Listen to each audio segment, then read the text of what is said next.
Before the Valar descended into the world, before the first star was kindled in the sky, before the music of the Ainur had faded from the halls of Ilúvatar, there was already one who was. Not created, not shaped by any hand, not born of any union. Simply present, simply there. As old as the thought that became the world, as ancient as the silence before the first note of the great music was sung. This is Tom Bombadil. Or rather, this is what the wisest among the elves have guessed about Tom Bombadil, for he himself has never explained his nature, and never will. He is the Eldest, Fatherless, the one who remembers the first raindrop and the first acorn, the one who was here before the Dark Lord came from outside, before the Valar made their first hesitant steps into the raw stuff of Arda, before anything that now walks or crawls or flies or grows had taken its first breath. He wears a blue coat and yellow boots. He lives in a small house at the edge of the old forest with Goldberry, the river daughter, whose origins are as mysterious as his own. He sings songs that make the trees bow and the water dance. He collects water lilies. He does not concern himself with the affairs of wizards and kings, with the rise and fall of dark lords, with the fate of rings and the wars that men and elves and dwarves fight over them.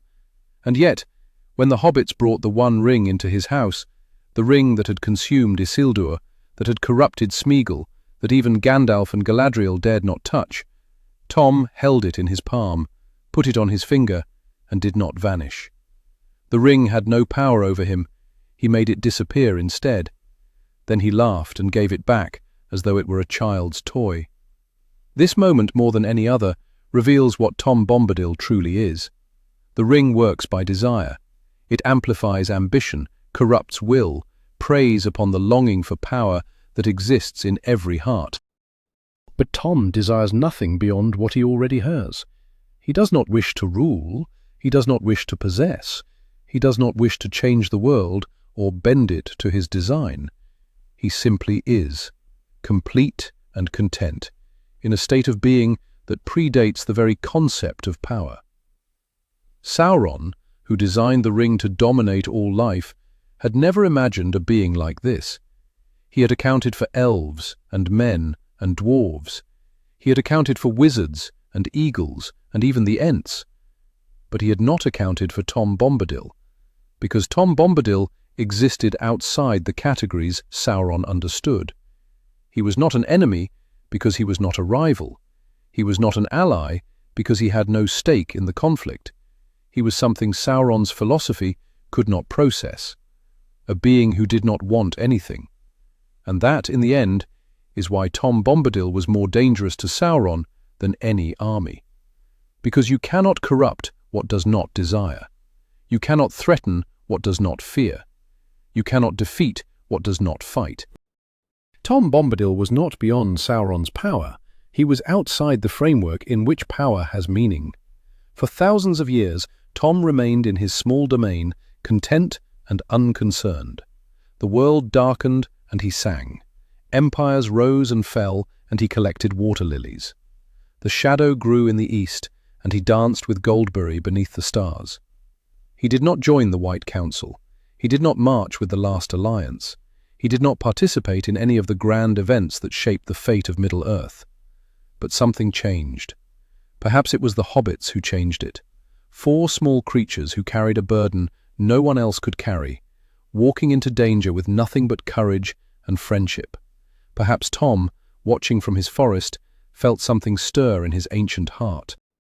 Perhaps Goldberry, who sees much that is hidden, spoke to him of a darkness that was poisoning not just the lands of men, but the very earth itself, the soil, the stone, the memory of what the world had been before the shadow fell. Or perhaps it was simpler than that. Perhaps Tom Bombadil, the Eldest, the Fatherless, simply grew tired of watching. Perhaps one morning he put down his water lilies, kissed Goldberry on the forehead, and decided that it was time for the oldest being in Middle-earth to take a walk. And not just any walk, a walk into Mordor. Part 2. The Land That Forgot. To understand what Tom Bombadil did when he walked into Mordor, one must first understand what Mordor once was. Not what it became, the ashen waste, the poisoned plain, the furnace of Sauron's malice, but what it was before the Dark Lord claimed it, before Mount Doom belched its first cloud of smoke, before the Ash Mountains earned their name. In the earliest ages of the world, long before the sun and moon were made, the land that would become Mordor was fair.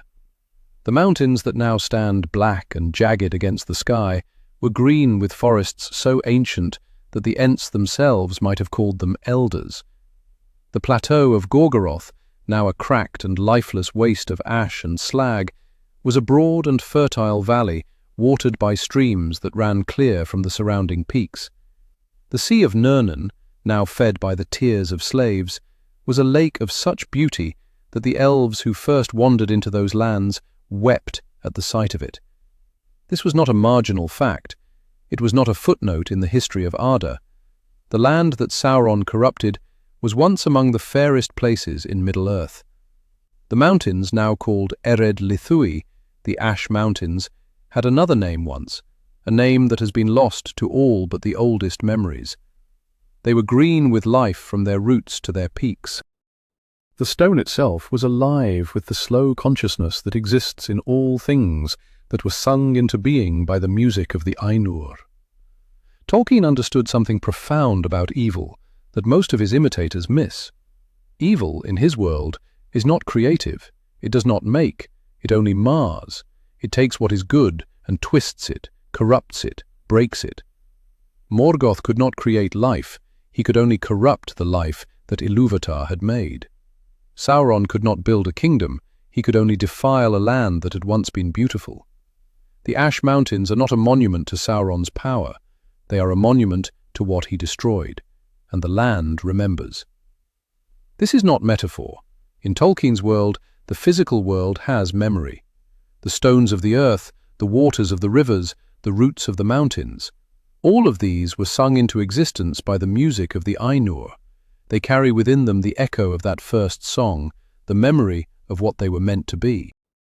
When evil corrupts the land, it does not erase that memory. It buries it. It buries it so deep that the land itself forgets what it was.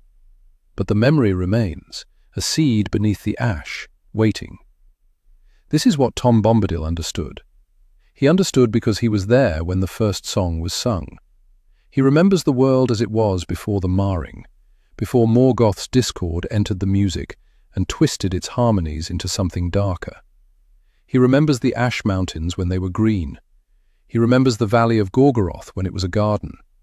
He remembers the name that the mountains bore before Sauron gave them their new name, and he has never forgotten it. Sauron, for all his cunning, did not understand this dimension of the world. He understood domination. He understood fear. He understood the mechanics of power, how to build armies, how to corrupt wills, how to forge rings that would bind the peoples of Middle-earth to his service. But he did not understand memory. He did not understand that the land he had corrupted was not dead. It was sleeping, and all it needed was someone who remembered its true name to wake it up. Part 3. He did not understand that the land he had corrupted was not dead, it was sleeping, and all it needed was someone who remembered its true name to wake it up. Part 3. The Walking Song. No one knows exactly when Tom Bombadil left the Old Forest. The hobbits of Buckland might have noticed that his singing grew quieter, that the trees on the edge of the forest seemed to lean eastward, as though listening for something. Goldberry might have stood at the door of their house and watched him go, her face unreadable, her eyes reflecting the light of a star that had not yet risen. But no chronicle records the moment. No historian noted it. The great affairs of the age were elsewhere, in Minas Tirith, in Rivendell, at the Black Gate, where the armies of the West were gathering for their final stand. And so Tom walked, unnoticed and unremarked, through lands that had forgotten him. He crossed the Brandywine, not by the bridge, for Tom did not use bridges, but by a ford that only he could see, where the water sang back to him in a voice older than the river's course. He passed through the South Farthing, where hobbits slept in their round doors and dreamed of nothing more dangerous than a late frost. He skirted the ruins of the ancient kingdoms, the fallen towers and broken walls that marked the long retreat of the Dunedain. He walked through lands where Sauron's shadow had already fallen, where men spoke in whispers and dared not look toward the eastern sky. And all the while he sang. Not loudly, not to be heard by others. His song was not a performance, it was a conversation. He sang to the grass beneath his feet, reminding it of the first grass that ever grew. He sang to the streams he crossed, calling them by names they had not heard since the world was young. He sang to the stones, and the stones remembered him. He sang to the sky, and the clouds parted above his head as though making way for an honored guest. Tom Bombadil's singing is not like the singing of elves or men. It is not art. It is not entertainment. It is a form of being. When Tom sings, he is not performing an act of creation. He is participating in the ongoing act of creation that began with the music of the Ainur and has never truly ended. Every note he sings is a thread in the great tapestry, a reminder to the world of what it was meant to be before the discord entered the song. As he walked east, the land responded. Flowers bloomed in his footsteps. Not magical flowers, not unnatural, but the simple wildflowers that had grown in those lands before the shadow fell, whose seeds had lain dormant in the soil for centuries, waiting for a voice that remembered them. Birds that had fled those regions generations ago returned, circling overhead, their songs joining his in harmonies that had not been heard since before the sun. The land itself seemed to lean toward him, to stretch toward the sound of its own forgotten name. He reached the foothills of the Ash Mountains on a morning when the sun struggled to pierce the clouds of smoke that rose from Mount Doom. The air was foul. The ground was grey with ash. Nothing grew here. Nothing had grown here for so long that even the memory of growth had faded from the soil. This was the heart of Sauron's desolation, the place where his power was most concentrated, where the corruption of the world was at its deepest. And Tom Bombadil smiled, adjusted his blue coat, and began to walk up the mountain. Part 4. The Song in the Darkness. The Ash Mountains felt him coming. Mountains in Tolkien's world are not merely geological formations. They have a kind of awareness, a slow and ancient consciousness that operates on timescales incomprehensible to mortal minds. They were raised by the Valar in the shaping of the world. They remember the hands that lifted them. They remember the song that gave them form. And the Ash Mountains, buried though they were beneath centuries of Sauron's corruption, remembered Tom Bombadil. He walked not on a path, for there were no paths on the Ash Mountains. He walked on the mountain itself, his yellow boots leaving faint impressions in the ash that covered the ancient stone. And as he walked, he sang a song that had not been heard since before the sun was made, a song in a language older than Quenya, older than the speech of the Valar, older perhaps than language itself. It was not a song of words, it was a song of being, a remembering. The mountain remembered. Deep in the stone, beneath the layers of ash and slag, beneath the centuries of corruption, something stirred. Not a living thing, not a creature, but a quality that the mountain had possessed before Sauron touched it, before Morgoth's discord reached this corner of the world. A quality of greenness, of life, of participation in the great harmony of creation. It had been buried so deep that the mountain itself had forgotten it was there. But Tom's song reached it. Tom's song called it by its true name, and the mountain began to wake. Sauron felt it immediately, not as a sound, the Dark Lord had no ears in the conventional sense, but as a disturbance, a ripple in the fabric of his dominion. Something was happening in his land that he had not caused and could not explain.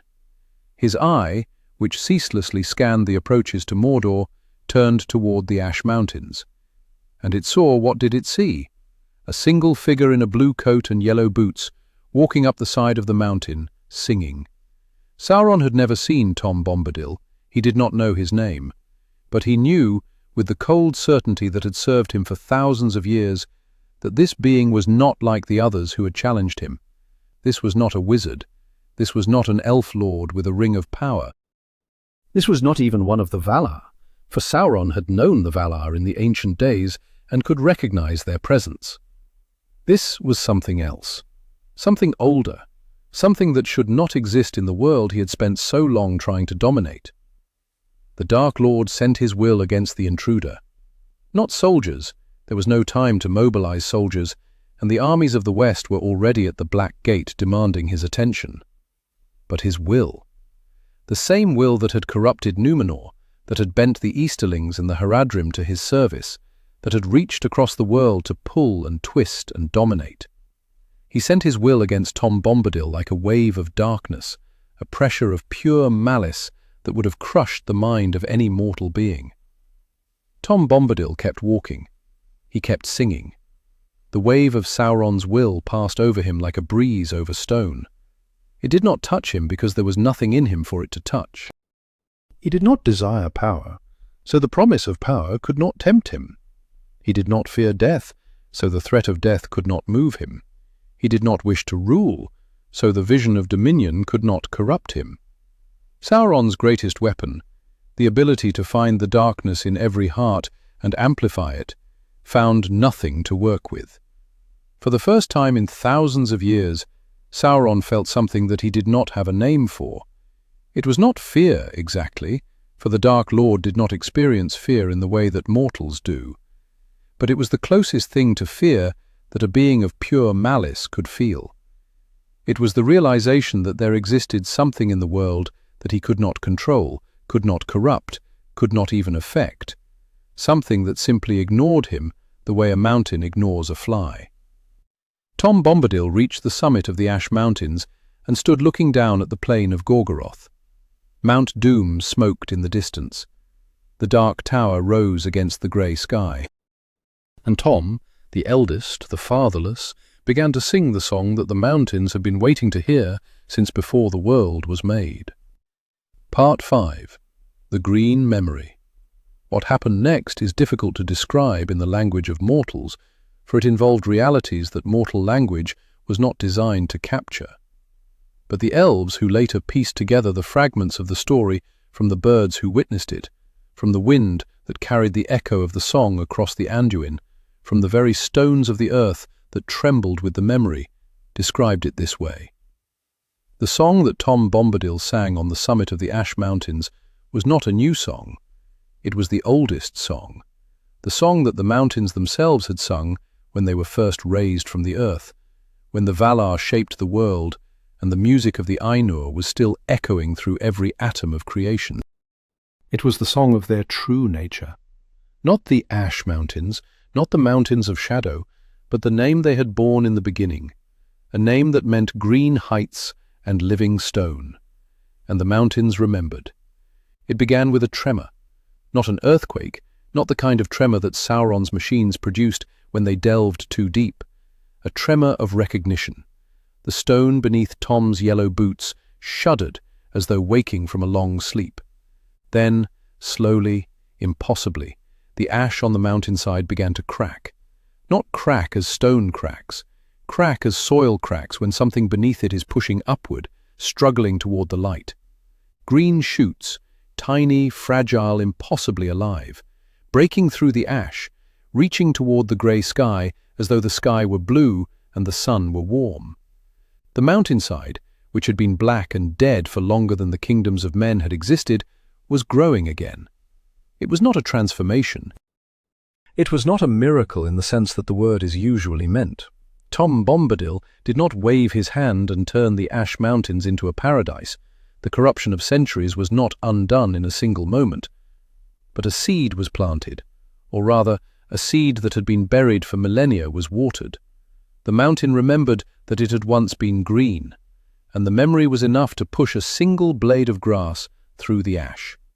Across the plain of Gorgoroth, the orcs in their camps felt something that made them stop their work. They did not know what it was. They had no words for it. It was not fear. They lived in fear every moment of their miserable lives. It was something older than fear, something that reached back to the time before they were twisted into the shapes Sauron had given them, a memory of something they had lost so long ago that they did not even know they had ever had it. They looked toward the mountains and saw a figure standing on the summit, and they did not raise their weapons. In the Dark Tower, Sauron felt the shift. In the Dark Tower, Sauron felt the shift. Not in the way that he felt armies marching or wizards gathering. This was deeper. This was in the foundations of his power. For Sauron, power was built on corruption, not in the way that he felt armies marching or wizards gathering. This was deeper. This was in the foundations of his power. For Sauron's power was built on corruption, on the domination of what had once been good. If the corrupted thing remembered its original nature, if it began to shake off the domination, then the foundation itself would crack. And that was what was happening. The land he had spent thousands of years corrupting was beginning to remember it was not his. The song spread. It moved through the stone like water through dry soil. The streams that had run clear from the mountains in the ancient days, now choked with ash and poison, began to run a little faster. The air, thick with the fumes of Mount Doom, stirred with a breeze that carried the scent of something that had not been smelled in Mordor since before Sauron came, the scent of living earth. And Tom Bombadil stood on the summit and sang, his blue coat flapping in the wind, his yellow boots planted on the stone, his voice neither loud nor soft, but exactly what it needed to be. He was not fighting Sauron. He was not contesting dominion. He was simply reminding the land of what it was, and the land was listening. Part 6. The Dark Lord's Blindness. Sauron could not see Tom Bombadil. This was not a failure of perception. It was an ontological impossibility. The eye, for all its terrible power, could only perceive what fell within the categories that Sauron understood: power, ambition, fear, domination, submission. Tom Bombadil fell into none of these categories. He was not a threat because he did not seek to harm. He was not an ally because he did not seek to help. He simply was.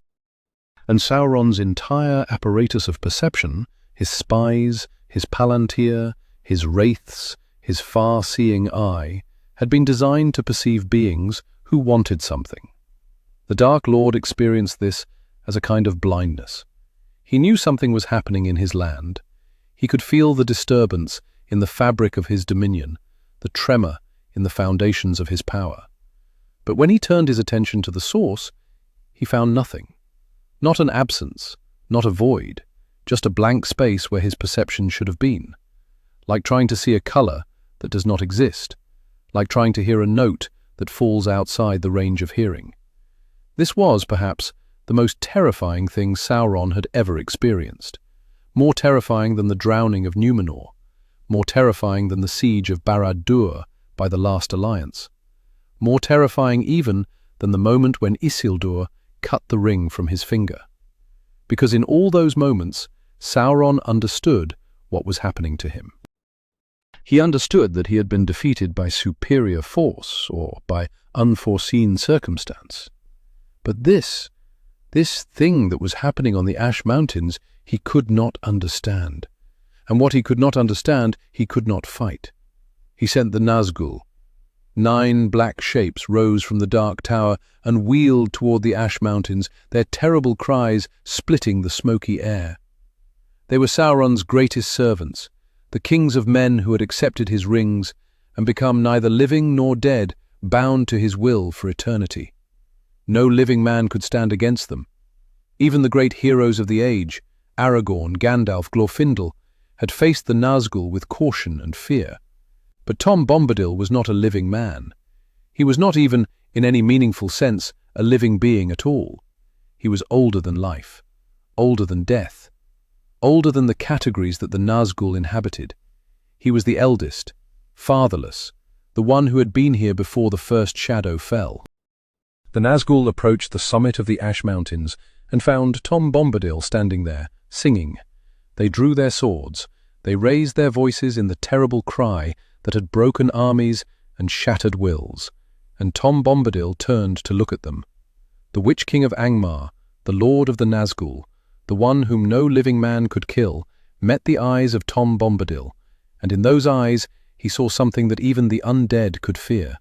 He saw eternity. Not the eternity of unending existence that the ring had given him, a cursed eternity, a prison of endless servitude, but the eternity that existed before evil was even a concept. The eternity of the music that was sung before the discord entered it. The eternity of a world that had never known shadow.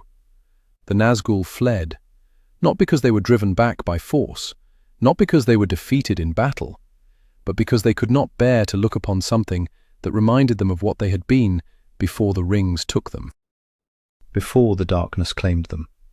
Before they traded their humanity for power and found that power was a cage. They fled back to the Dark Tower, and Sauron, who saw through their eyes, understood what they had seen, and for the first time in the history of Arda, the Dark Lord was afraid. Part 7. The Seed in the Ash. Tom Bombadil did not stay on the Ash Mountains. He had done what he came to do. The mountains remembered they were once green. The seed had been planted. The memory had been awakened.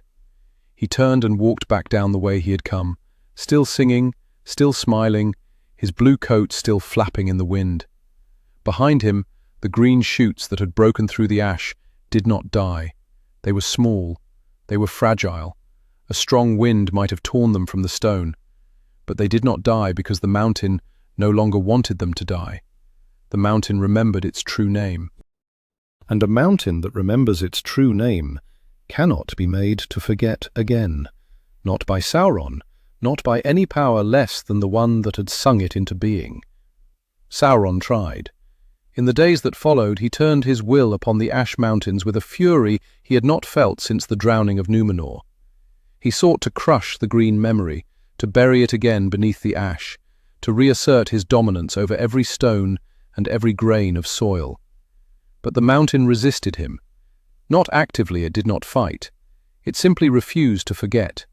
The seed had been watered, the memory had been awakened, and Sauron discovered, to his horror, that he could not undo what Tom Bombadil had done, because Tom Bombadil had not done anything that could be undone.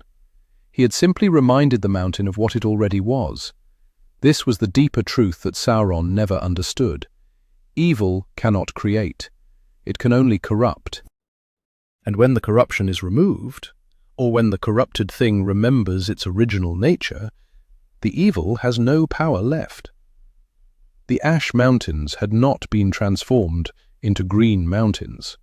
They had simply remembered that they had always been green, beneath the ash.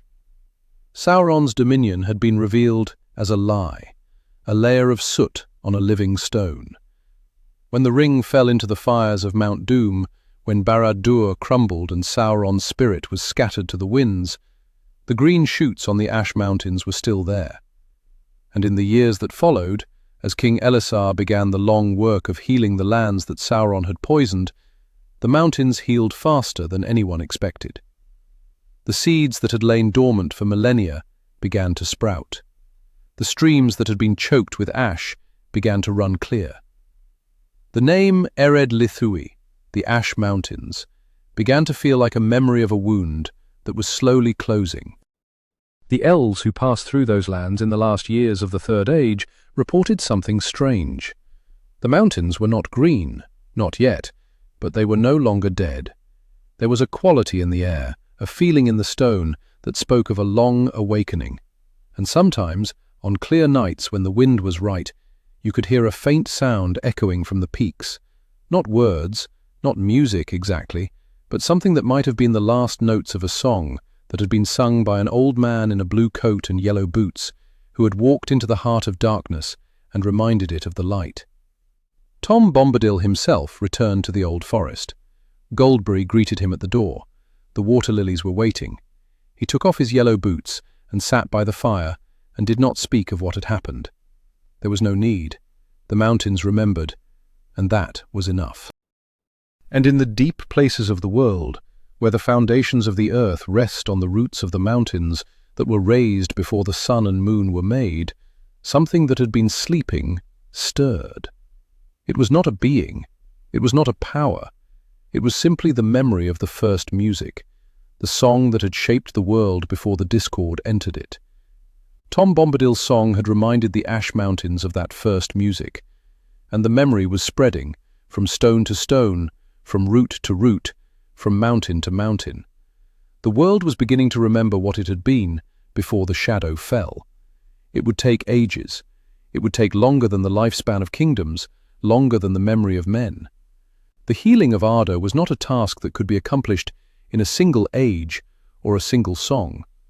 But the process had begun, and it had begun because the oldest being in Middle-earth had decided one morning to take a walk into Mordor, a walk with a song. And the Ash Mountains remembered they were once green.